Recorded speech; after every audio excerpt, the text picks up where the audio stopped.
ایک شخص نے یورپ میں اسلام قبول کیا تو اسے پوچھا گیا کہ اسلام کی کس قدر نے تجھے متاثر کیا ہے؟ تو وہ کہنے لگا کہ سیرت کا صرف ایک واقعہ میری ہدایت کا سبب بن گیا۔ وہ کون سا واقعہ تھا جو تیرے لیے رہنمائی کا سبب بنا؟ اس نے کہا حضور کی مجلس لگی ہے، لوگوں کا ہجوم ہے، ایک آدمی اٹھ کے کھڑا ہوتا ہے، حضور میرا بیٹا 2-3 دن سے گم ہے، مل نہیں رہا، آپ دعا کر دیں وہ مجھے مل جائے۔ قبل اس سے کہ حضور دعا کے لیے ہاتھ اٹھاتے اور اس کا بیٹا مل جاتا اور دعا باب اجابت تک پہنچتی، ایک دوسرا شخص جو دیر سے آیا تھا وہ دروازے پہ کھڑا ہو گیا، عرض گزار ہوا حضور میں اس کے بچے کو شکل سے پہچانتا ہوں، فلاں باغ میں بچوں کے ساتھ ابھی ابھی میں نے کھیلتے ہوئے دیکھا ہے۔ باپ نے جب سنا تو دوڑ لگا دی، 3 دن سے بچھڑا ہوا تھا، بیٹے ملنے کی خبر اس کو تڑپا گئی۔ حضور علیہ الصلوۃ والسلام نے فرمایا سے بلاؤ، بلایا گیا، فرمایا بہت جلد ہے؟ جی حضور آپ جانتے ہیں کہ ایک باپ کے جذبات کیا ہوتے ہیں، بیٹا بچھڑا ہے، 3 دن گزر رہے ہیں، الگ تڑپ رہا ہوں، اس کی ماں بے چین ہے، 3 دن سے کچھ کھایا نہیں، کچھ پیا نہیں، میں چاہتا ہوں بہت جلد جا کے اپنی آنکھوں کو ٹھنڈا کروں اور اس کی ممتا تک اس کے بیٹے کو بھی پہنچاؤں تاکہ اس کے دکھوں کو بھی قرار ملے۔ فرمایا ضرور جاؤ، تمہارے جذبات سے اچھی طرح آگاہ ہوں، لیکن تمہیں بلانے کا بھی ایک مقصد تھا، اور وہ یہ کہ جب تم اس باغ کے کنارے جاؤ اور بچوں کے ساتھ بچے کو کھیلتا ہوا دیکھو تو اس کو بیٹا کہہ کے آواز نہ دینا، بلکہ جو نام رکھا ہے اس نام سے پکارنا۔ عرض کی حضور میرا بیٹا ہے، اگر بیٹا کہہ کے پکاروں گا تو حرج بھی کیا ہے؟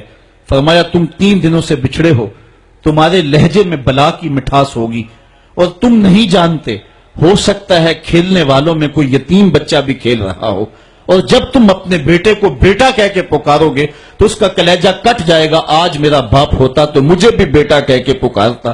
فرمایا یہ شوق گھر جا کے پورا کر لینا، لیکن جب بچے اکٹھے کھیل رہے ہوں تو وہاں اپنے بیٹے کو بیٹا کہہ کے نہیں، اس کے نام سے پکارنا ہے۔ یہ اسلام کا دیا ہوا مزاج ہے۔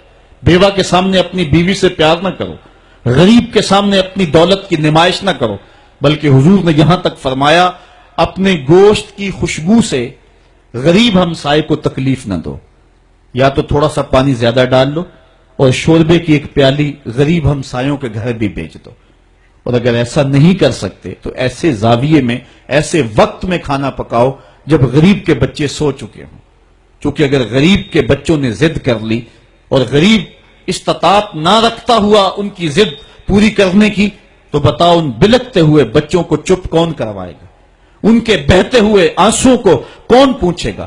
وہ کیا کسی نے کہا تھا دوپہر کو سلا دیتی ہے بچوں کو وہ اس ڈر سے گلی میں پھر کھلونے بیچنے والا نہ آ جائے۔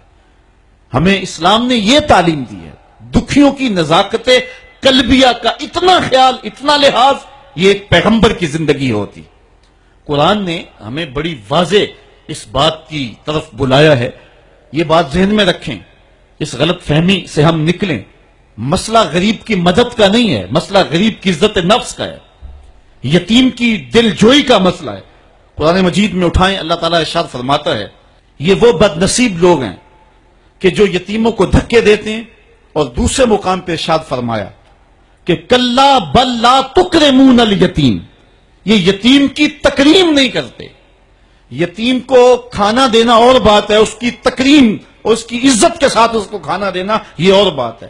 یار بچا ہوا کھانا تو کتے کو بھی ڈالا جا سکتا ہے، بچی ہوئی دیکھ بار پھینکنے کی بجائے کسی کے منہ میں پڑ جائے یہ بات نہیں ہے، بات یہ ہے کہ اس کو تکریم دیتے ہیں یا نہیں دیتے ہیں۔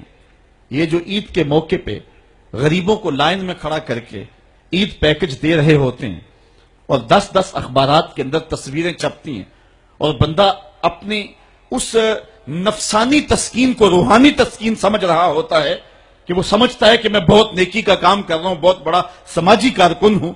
ذرا غور کرے کہ اس نے غریبوں کی غربت کا مذاق تو نہیں اڑایا؟ اس لائن کے اندر جہاں غریب، یتیم اور لاچار کھڑے ہو کر کے تصویریں کھچوا رہے ہیں، اگر اس کی بیٹی کو اس لائن میں کھڑا ہونا پڑتا تو اس کے جذبات کیا ہوتے؟